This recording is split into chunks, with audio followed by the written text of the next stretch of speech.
अक्सर लोग जंगल सफारी पर जाते हैं, लेकिन क्या कभी ये सोचा है कि हम जिन जगहों पर जाते हैं उनके नाम अलग-अलग क्यों होते हैं? कहीं सुनते हैं नेशनल पार्क, कहीं वाइल्ड लाइफ सेंचुरी और कहीं टाइगर रिजर्व।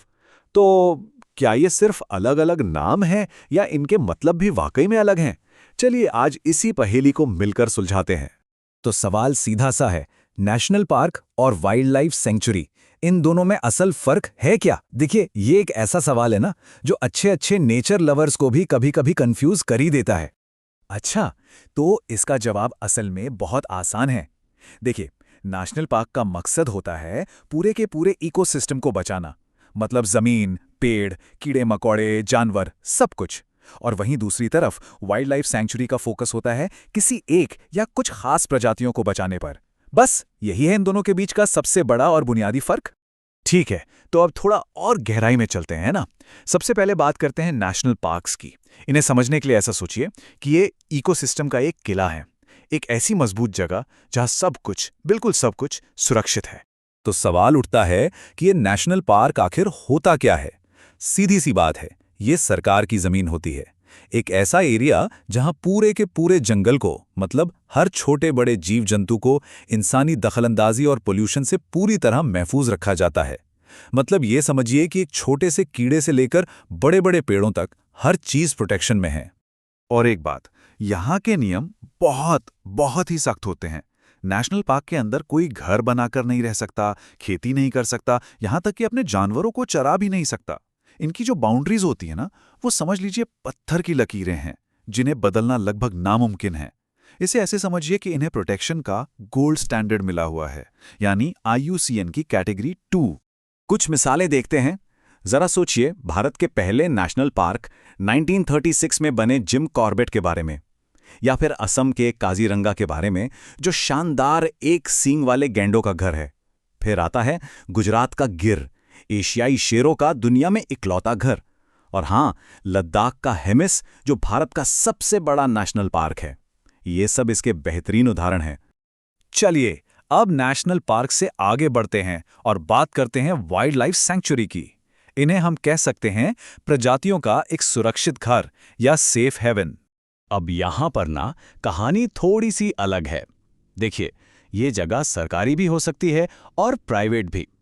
और इनका जो मेन फोकस है वो पूरे जंगल पर नहीं होता, बल्कि इनका ध्यान होता है किसी एक खास जानवर, पक्षी या पौधे को बचाने पर। अगर नेशनल पार्क से तुलना करें तो यहाँ के नियम थोड़े लचीले होते हैं। मतलब कुछ हद तक इंसानी गतिविधियों की इजाज़त होती है, जैसे कि वहाँ रहने वाले स्थानीय लोग लकड़ी या फल जैसी चीज़ें इकट्ठा कर सकते हैं। इनकी बाउंड्रीज भी उतनी सख्त नहीं होती और ज़रूरत पड़ने पर बदली जा सकती हैं। प्रोटेक्शन के मामले में भी इन्हें IUCN की कैटेगरी 4 में रखा गया है, जो नेशनल पार्क की कैटेगरी 2 से थोड़ा नीचे है। इसके उदाहरण देखें तो जैसे केरल का पेरियार वाइल्ड लाइफ सेंचुरी, जो हाथियों के लिए मशहूर है, या फिर उड़ीसा की विशाल चिलिका झील, वो खुद एक वाइल्ड लाइफ सेंचुरी है। और अगर बर्ड वॉचिंग का शौक है तो राजस्थान की भरतपुर बर्ड सेंचुरी वाकई किसी जन्नत से कम नहीं। तो अब तक हमने नेशनल पार्क और सेंचुरी को समझा। चलिए अब इन दोनों के ऊपर एक और दिलचस्प लेयर जोड़ते हैं, टाइगर रिजर्व।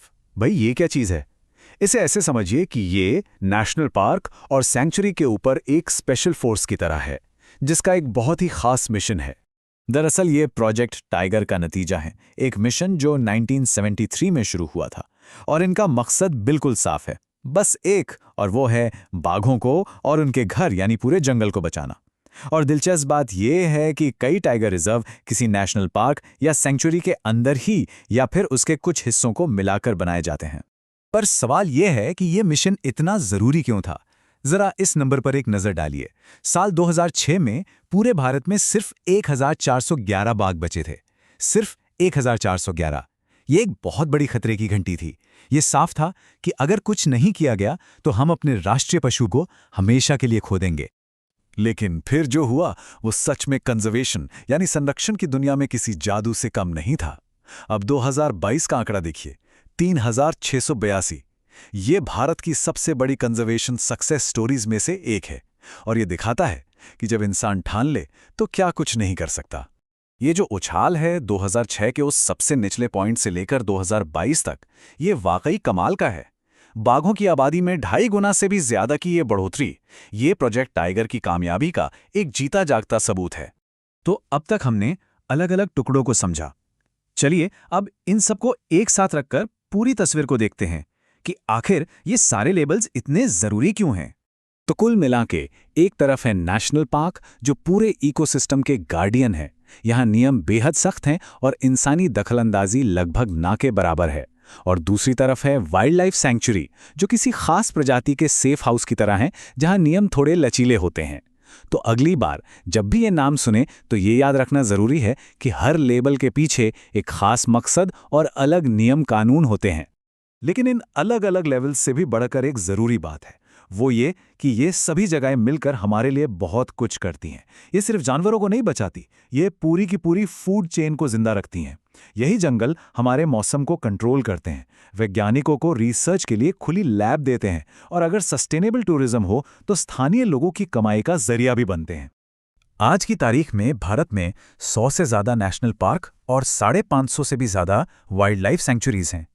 ये अपने आप में एक बहुत बड़ी कामयाबी है, पर यह अपने पीछे एक बड़ा सवाल भी छोड़ जाती है। विकास की इस तेज रफ्तार दुनिया में इंसान और कुदरत के बीच का यह नाजुक सा संतुलन भविष्य में कैसा दिखेगा? इस सवाल पर सोचना हम सबके लिए बहुत जरूरी है।